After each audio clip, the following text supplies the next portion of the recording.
이재명 지지율 폭락 소식부터 전해야 될 것 같습니다. 뉴스토마토라고 하면 완전 좌파 매체잖아요. 그렇죠. 여기가 미디어 토마토라는 일종의 자회사를 만들어서 여론조사를 하는데 이 미디어 토마토나 여론조사 꽃이나 그게 그거예요. 그러니까 좌파 여론조사의 양대 산맥이라고 할 수 있는데 이 미디어 토마토에서 기계적으로 민주당 전당대회 때문에 지난번에 살짝 올라갔던 이재명 지지율이 다시 한 번에 4%나 훅 빠지면서 과반 이하로 무너졌고요. 부정이 이제 더 올라가면서 데드크로스 현상이 재발했습니다. 눈여겨볼 건 20대 지지율인데요. 20대에서만 지지율이 한 번 조사 사이에 무려 18%, 20% 가까이 폭락을 했다고 합니다. 이제 더 이상 그 전당대회 기간임에도 불구하고 이재명을 받쳐주는 그 지지 기반이라는 게 좀 폭삭 무너지고 있는 느낌이 드는데 박사님이 결과를 어떻게 보셨습니까? 네, 미디어 토마토 조사에 20대가 폭락한 것으로 돼 있는데 30대가 20대보다도 더 이재명에 대한 부정평가가 여전히 높아요. 네. 그렇군요. 네, 그래서 2030 세대의 이 태도를 우리가 주목해야 되는데요. 미디어 토마토뿐만 아니라 오늘 여러 언론들에서 2030 세대가 이재명과 더불어민주당으로부터 등을 돌리고 있다는 특집 기사 같은 것들이 일제히 났습니다. 그러니까 이거는 일시적인 현상이나 또는 특정 여론조사 한두 군데에서 이상하게 났다 이게 아니고 이게 추세라는 거예요. 추세인데 여러 언론의 분석이 대체로 저는 좀 일리가 있다고 보는데요. 이렇게 분석합니다. 그러니까 특히 30이 20보다도 더 부정적인데 30 세대는 이제 사회 진출을 해서 이제 가정을 꾸리고 뭔가 생활 기반을 막 닦아야 될 그런 때거든요. 그러니까 그만큼 자산 형성에 관심이 많은 세대다. 그다음에 20대는 어떤 면에서 그 사회 진출을 준비하거나 막 진입한 세대이면서 동시에 아직 그 젊은 패기와 정의로움, 이 공정에 대한 이런 의지들이 굉장히 높은 세대죠. 그래서 2030 세대는 어떤 면에서는 우리 사회의 활력을 담당하는 그런 세대라고 생각할 수 있어요. 예. 그런데 이 2030 세대에서 미래의 자산 형성에 대한 기대들이 무참히 꺾여 나가는 거죠. 우선 부동산은 자가는커녕 살던 전세에서 쫓겨나고 살던 월세에서 쫓겨날 수밖에 없는 현실이 이들을 압박하고 있습니다. 또 그나마 그래도 2030이 그 흐름에 조금 민감해서 이재명 정권이 인위적인 증시부양을 할 때 제일 먼저 이른바 B2라도 해서 좀 해봐야 되겠다라고 뛰어든 세대들이에요. 이 소액 투자자들의 다수가 2030 세대인데 이들이 거의 대부분 지금 다 지금 깡통 차고 있는 상황이거든요. 그렇죠. 찰 거라가 아니라 이미 차버렸어요. 그렇죠. 그런데다가 어떤 면에서 가장 이 공정이나 이런 가치에 민감한 세대 입장에서 볼 때는 두 가지 전혀 용납할 수 없는 일들이 계속 벌어진 거예요. 첫째가 검찰의 보안수 사건 완전 폐지. 이거는 피해자들이 정말 피눈물로 호소하고 있는데도 이재명이가 나 형사법 안 읽어봤는데 이러면서 역대급 망언을 하면서 이거 그냥 공표해버렸잖아요. 그다음에 두 번째는 연임 개헌이에요. 그러니까 정말 택도 없는 얘기고 근데 이런 얘기들이 이재명 측근들에 의해서 버젓하게 나오고 있잖아요. 그리고 이재명이는 여전히 지 입으로는 나 연임 안 해라는 이 간단한 5마디를 안 하고 있잖아요. 그러니까 이 모든 상황이 2030 세대로 하여금 이재명과 더불어민주당 좌파들의 등을 돌리게 만들고 있어요. 그래서 지금 그래도 여전히 이재명 종북주좌파 더불어민주당을 강하게 지지하는 세대가 4050입니다. 정교조 세대 또는 주사파의 세례를 받은 세대 이 4050이 아직 버티고 있는데 밑에 아래로는 2030 세대가 치받치고 있고요. 그렇죠. 10 세대도 마찬가지입니다. 18세 이상을 보통 여론조사로 잡으면 18세 이상 20세까지의 그 태도도 2030 세대 못지않게 이재명 종북주사파 정권에 대해서 비판적이거든요. 그러니까 아래는 완전히 그렇게 치받치고 있고 위로는 60, 70, 80이 어쨌든 보수 성향이 좀 강하고 그리고 지난 10여 년 동안에 종북주사파들하고 체제 전쟁을 최전선에서 했던 세대들이잖아요. 예. 그러니까 완전히 가운데 지금 끼어 있습니다. 이런 상황이면 더불어민주당의 국회의원들이 당장 2년 후 총선 걱정하지 않을 수 없어요.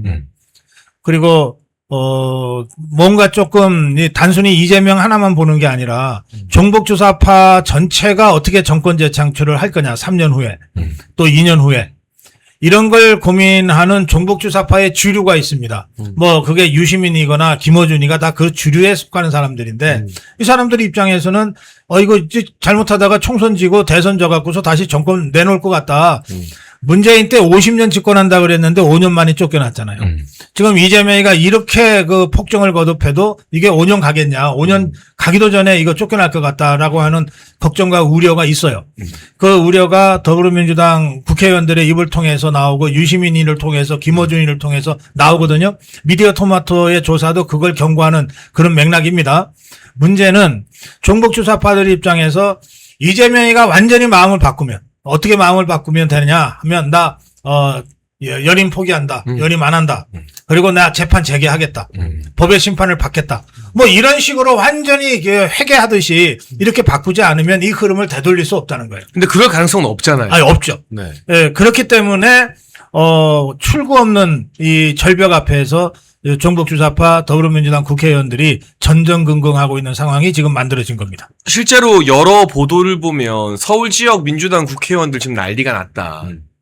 민주당 서울시당에서 예. 자체적으로 TF를 만들어서 부동산 공급 대책을 논의하겠다고 하는데 아니 정부가 안 해주는데 서울 국회의원들이 무슨 수로 공급을 하겠습니까? 그렇지 않습니까? 그렇습니다. 일단 저는 이 이재명 대통령 지지율이 지금 이렇게 떨어지는 추세는 앞으로도 가속화될 것이다. 저는 이런 표현을 좀 하고 싶습니다. 조금 전에 우리 고성국 박사님 언급을 하셨지만, 사실 형사소송법 개정을 읽어보지도 않았다라는 이것이 해석 가지고 분분한 의견들이 나오고는 있지만, 이게 아직 이 지지율에 지금 반영이 안 된 거거든요. 그래서 아마, 지금보다도 더 안 좋은 수치가 나올 가능성이 굉장히 크고요. 또 지금 이 보안수사권 완전 폐지, 이것만으로도, 우리 국민의힘의 이 원외당협위원장, 특히 조광한 최고 같은 경우도, 이런 표현을 했습니다. 국가가 무너졌다. 예. 지금 이런 것들이 하나로 이제 뭉쳐지면 아마 이재명 대통령의 지지율은 굉장히 빠르게 떨어져 가는 것이 눈에 띄게 드러날 것이다라는 것이고요. 부동산 지금 우리, 장해찬 부원장도 언급을 하셨습니다만, 사실은 김용범 정책실장은 빨리 경질을 해야 되는 상황이 아닌가라고 그렇죠. 좀 보고 있습니다. 두 가지 때문인데, 첫째는 이 부동산 정책이 이렇게 흘러가는데도 불구하고 손을 대지 못하고 있다라는 것. 아마도 전 문재인 정부 때의 이 답습을 굉장히 지켜내고자 하는 의도가 좀 다분히 보이고 있다라는 것이 하나고요. 또 하나는 우리 젊은 층, 특히나 지금 이번에 20대 지지율이 폭락했다라는 것. 주식이 이렇게 굉장히 안 좋은 상황이 발생을 했다면 그에 대한 응분의 책임을 져야 되지 않냐. 레버리지 ETF와 같은 것들이 이번 주식시장에 미친 영향이 얼마나 컸습니까? 그래서 이런 것들이 다 뭉쳐졌을 때 책임지는 사람이 있어야 되는데, 특히나 정책적인 미스가 있었다면 이것에 대한 책임을 져야 되는데, 이재명 대통령이 김용범 정책실장에 대한 신뢰가 상당하다라는 이야기가 나오고 있어요. 그렇다면 지금 이 이재명 대통령 지지율은 지금보다 더 떨어질 수밖에 없을 것이다. 예, 이렇게 좀 가름하겠습니다. 두 가지를 좀 주요 원인으로 짚어보겠습니다. 두 분 다 조금씩 이야기해 주셨는데요. 첫 번째는 이 보안사건 폐지, 형사소송법 개정안이거든요. 예. 이재명이 지 입으로 자백했어요. 나 이거 안 읽어봤다. 국무회의 도중에 내가 이거 안 읽어봤는데 이러면 이제 검찰은 아예 수사 못하냐. 그렇죠. 이거를 지금 이 중대한 대한민국 사법체계를 바꾸는 법안을 통과시키는데 대통령이라는 작자가 이렇게 말을 하고 있습니다. 그러니까 법무부 장관이랑 차관이 이제 검사는 수사 못한다 라고 설명을 해주는 꼴이에요. 이게 일부러 바보 역할을 하는 건가? 뭔가 책임지기 싫어서? 아니면 정말 이토록 무책임할 수 있나? 박사님 좀 어떻게 이 발언을 해석해야 될까요? 이 발언의 여파가 저는 이번 주말 사이에 더 커진다고 보는데. 이재명이 형사법 개정안 안 읽어봤다는 발언은 역대급 망언입니다. 왜냐하면 저게 지난 몇 달 동안 가장 뜨거운 국정 현안이었잖아. 그렇죠.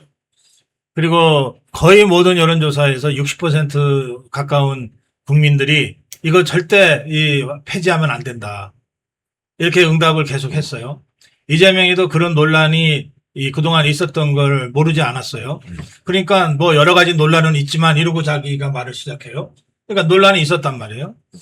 그런데 막상 형사법 개정안을 안 읽어봤다 이거 아닙니까?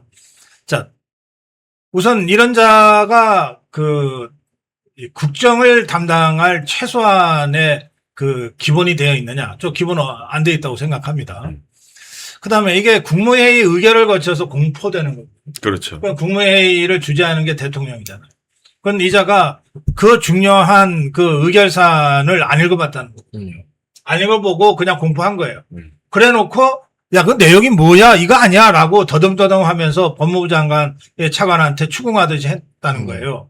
그러면 일개 국회의원도 양심 있는 국회의원은 본회의장에 법안들이 보통 이만큼 쌓이거든요. 처리해야 할 법안이 밀려서 이거 내가 한 번은 읽어봐야지. 그래야 그렇죠. 내가 뭐 찬성이든 그렇죠. 반대든 누를 거 아니야 하고 읽은 것만 찬반 투표하고 읽지 못한 것은 아예 포기하는 국회의원도 있어요. 예. 국회의원도 그런데 이게 대통령이 국무회의에서 의결해서 공포해야 되는 법안이에요. 이재명이 자기 이름 사인해야 되는 거예요. 그런데 안 읽어봤다는 거예요. 그런데 안 읽어봤다. 그럼 이게 법률안으로서 이게 과연 효력이 있는 건지도 저는 의문이에요. 사실은. 자, 그런 상태에서 이 사람이 법무장관 차관을 향해서 뭐라 그랬냐. 업무보고 때 있었던 일인데, 법무부 업무보고, 법제처 업무보고에서 있었던 일인데, 야, 그저 형사법 개정안에 진짜 검사가 수사하면 안 된다고 써있냐, 금지 조항으로 써있냐, 아니면, 그냥 그게 빠져있는 상태냐, 맞으면 검찰 수사에 법률적 근거가 빠진 거냐, 단순히, 아니면 수사하면 안 된다고 금지 조항으로 선언돼 있냐, 이건 물어본 거예요. 그러니까, 법무장관이나 차관이나 너무 황당한 거죠. 그렇지. 아니, 누구누구는 수사하면 안 되라고 하는 금지조항이 세상에 어디 있어요.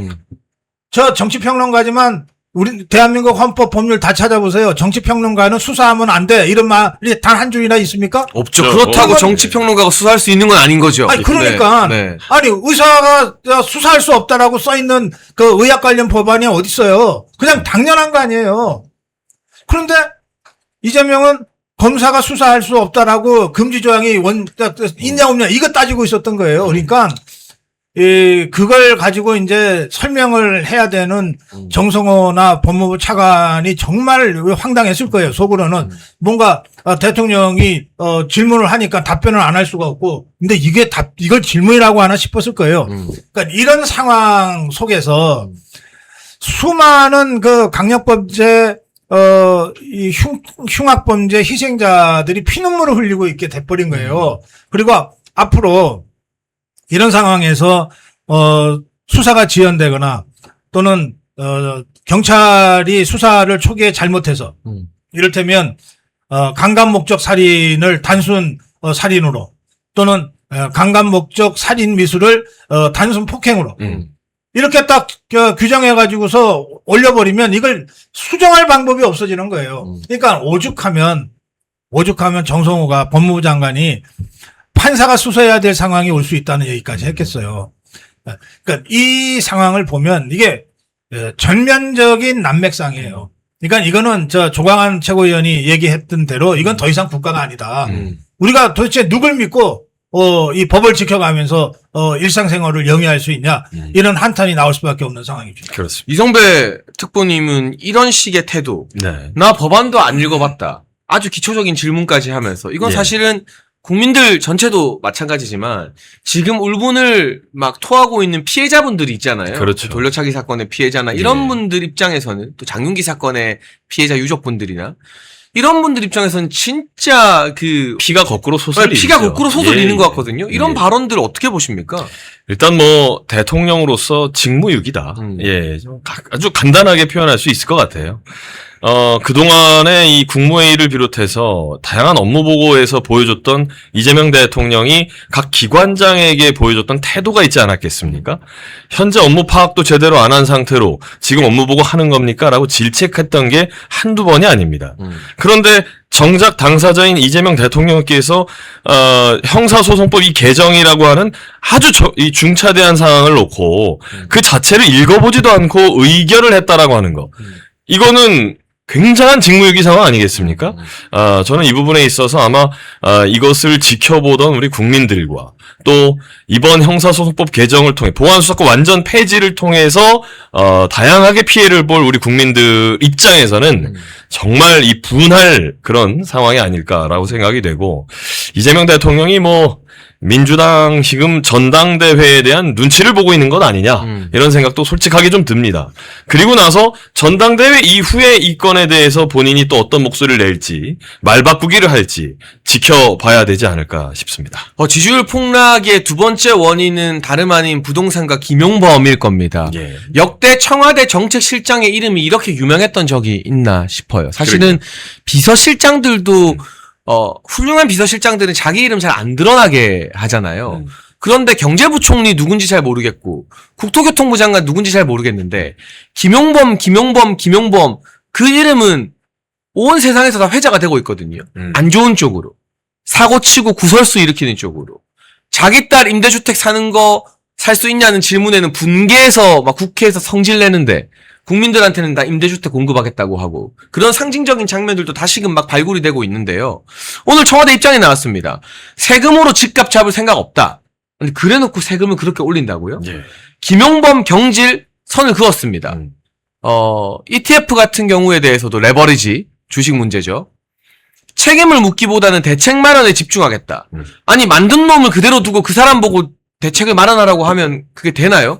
박사님, 이렇게까지 부동산 민심과 김용범에 대한 민심이 흉흉한데도 두 가지 다 정신을 못 차리고 가져가는 건 이제 이 정부의 대통령실의 정무적 기능이 마비됐다고 봐야 되나요? 아니면 다른 의도가 있다고 봐야 되는 건가요? 저는 다른 의도가 있다고 봅니다. 우선 부동산 관련해서는 안철수가 이번 부동산세법을 고려장세법이라고 딱 한마디로 규정했어요. 네. 강남에 은퇴하고 그냥 평생 모은 집안채에서 살고 있는 사람들 이제 그 더 이상 못 살게 쫓아내는 법이다. 그래서 고려장세법이다 그랬어요. 또 단일 종목 레버리지 ETF와 관련해서는 장동혁 대표가 이게 국정조사는 말할 것도 없고 특검까지 해야 된다.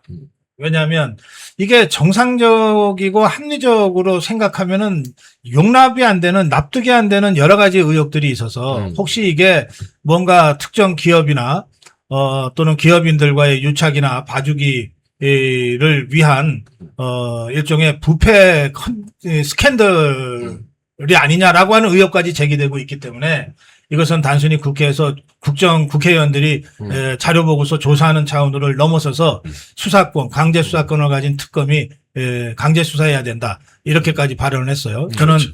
이 현안 자체가, 이 두 가지 이 사안 자체가 매우 심각한 수준으로 지금 이제 현안으로 급부상했다 이렇게 보는데요. 저는 이 전체적인 상황을 가지고 이 사람들이 무능해서냐, 그냥 이 실수가 실수를 부른다고 계속 연거푸 실수를 해서냐, 아니면 뭔가 다른 의도가 있냐. 저는 이렇게 봅니다. 160년 전에 칼막스가 공산당 선언을 한 이래로 지금까지 공산당들은 어디에서나 이런 짓을 했어요. 뭐냐면 적을 설정해.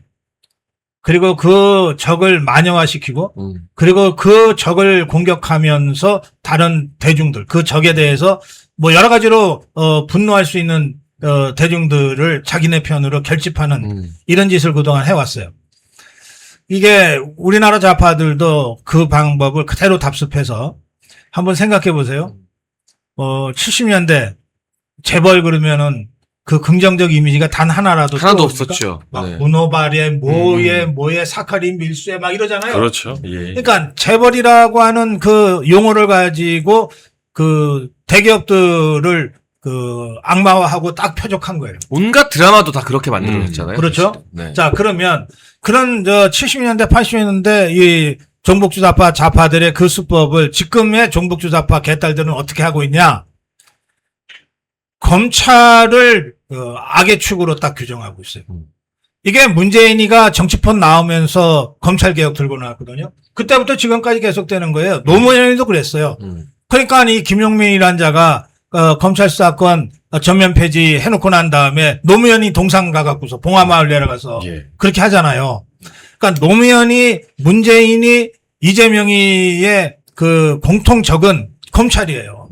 그러니까 뭐 이거는 묻지도 따지지도 말고 검찰의 모든 수사권을 다 박탈하고 완전히 손발을 묶고 공정 분해 해체시키고 이게 종북 주사파들의 절대적인 선인 거예요. 그 짓을 지금 하고 있는 거야.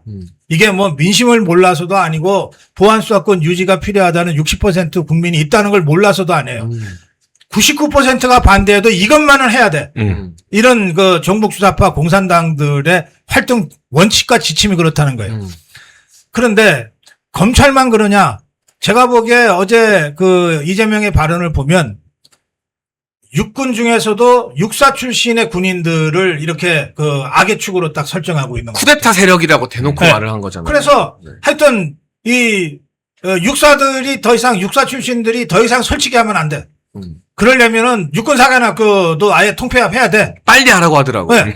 이거를 딱 이게 꽂혀 있는 거예요. 그래서 지금 그걸 하는 거거든요.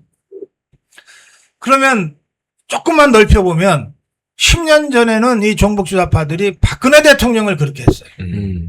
온갖 그냥 거짓말로 괴담으로 해서 박근혜 대통령을 완전히 그렇게 만들어 버렸어요. 그 진짜 네? 입에 담지도 못할 음모론들을 막 쏟아냈었죠. 그렇게 그 공공의 적을 만들어 놓고 공격하면서 그 좌파 진영들을 결속했던 거거든요. 2년 3년 전에 또는 2022년 대선 때 보세요. 김건희 여사를 그렇게 만들고 네. 윤석열 대통령을 그렇게 만든 거예요. 그래서 지금도 내란몰이라고 하는 걸 끊임없이 하고 있잖아요. 그러니까 이 종북주사파 공산당들은요. 적이 없으면은 존립이 안 되는 거야. 누군가 용서할 수 없는 만인의 적, 공공의 적이 딱 설정이 되고 그 적을 향해서 공격하면서 자기들 진영을 수습하고 이 강화하는 것을 160년 동안 해온 세력이에요. 그래서 단적으로 제가 말씀을 드리면 그래서 검찰 해체되고 이제 없어요. 육사도 육군사관학교 해체되고 없다고 칩시다. 박근혜 대통령 감옥 갔다 왔고 윤석열 대통령도 이제 뭐 감옥에서 못 나오고 그러면은 이제 더 이상 이런 누군가를 적으로 상정하는 종북주사파식의 정치 운영이 없어질 거냐? 아니에요. 뭔가를 또 새로 만들어내요. 뭔가를 새로. 그게 뭐 자유우파 유튜브가 될 수도 있고 또는 뭐 제3의 뭔가가 있을 거예요. 그런 것들을 끊임없이 재생산을 해서 이 자기 지지 진영을 결속시키고 국민들을 현혹하고 하는 방식으로 종북주사파들이 앞으로도 계속 살아남으려고 할 겁니다.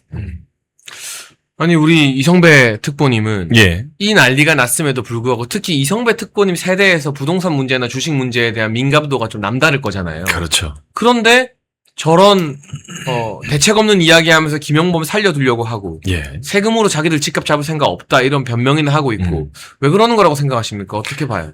저는 일단 이재명 뭐 솔직히 지금도 뭐 채팅창을 통해서 호칭을 왜 대통령이라고 하냐라고들 하시는데 뭐 제 마음이야. 이재명 계속 하기 쉽죠. 근데 저희가 이제 이제 현재 직분이 이제 특보이기도 하고. 그러니까 괜히 언론에서 또 시비 걸 수 있으니까. 그렇죠. 이런 것이 또 우리 대표께 안 좋은 영향을 줄 수도 있기 때문에 최대한 예의를 갖춰서 방송을 유튜브라 하더라도 저는 하려고 좀 신경을 쓰니까 그 부분은 좀 양해해 주시고요. 이재명 대통령이 저는 말 바꾸기의 달인이라고 봅니다. 여지껏 이재명 대통령이 후보 시절부터 이 공약으로 내세웠던 것을 지켰던 것은 대체 무엇이 있으며 그리고 그것을 국민들께 말씀을 드렸던 것을 뒤집게 했던 것이 한두 번이 아니지 않겠습니까? 특히 이 세금으로 집값 잡는 일은 없다 해놓고 지금 이재명 정부 출범 이후에 모든 게 부동산은 다 세금이에요. 이런 부분들만 놓고 봐도 계속해서 말 바꾸기는 진행이 될 것이고 제가 봤을 때는 솔직한 심경으로는 이 형사소송법 개정안에 대해서 읽어봤을 겁니다. 그런데 민주당 전당대회에 영향을 미치지 않겠다라고 하는 또 속내 그리고 그것을 내심 또 영향을 미치고 싶은 그 속내. 음. 이 두 가지가 계속 같이 있기 때문에 어찌 보면 이재명 대통령이 그 부분을 솔직하게 표현하지 못했을 것이고 또는 또 영리하게 그 부분을 뒤집어서 표현했던 것 아닐까라는 심증적인 것이 좀 있고요. 개인적으로는 이런 말 바꾸기가 계속 반복될수록 이재명 대통령 스스로 발등 찍는 일이 이어질 것이기 때문에 지지율 폭락을 우리는 목도하게 될 것이다. 예, 이렇게 생각을 하고 있습니다. 네. 네, 멸콩TV에서 신제품 환신 나이가라 2+1 특별 할인을 진행 중입니다. 50년 전통의 신화제약에서 회사의 명예를 걸고 자신있게 만들었습니다. 면역력 강화, 혈액순환 개선, 피로 개선, 기억력 개선, 항산화에 도움을 주는 식약처 인정 건강기능식품입니다. 특히 밤에 주무시다가 화장실 문제로 불편을 겪는 분들에게 추천드립니다. 멸콩TV와 함께하는 환신 나이가라 많은 문의와 사랑을 부탁드립니다.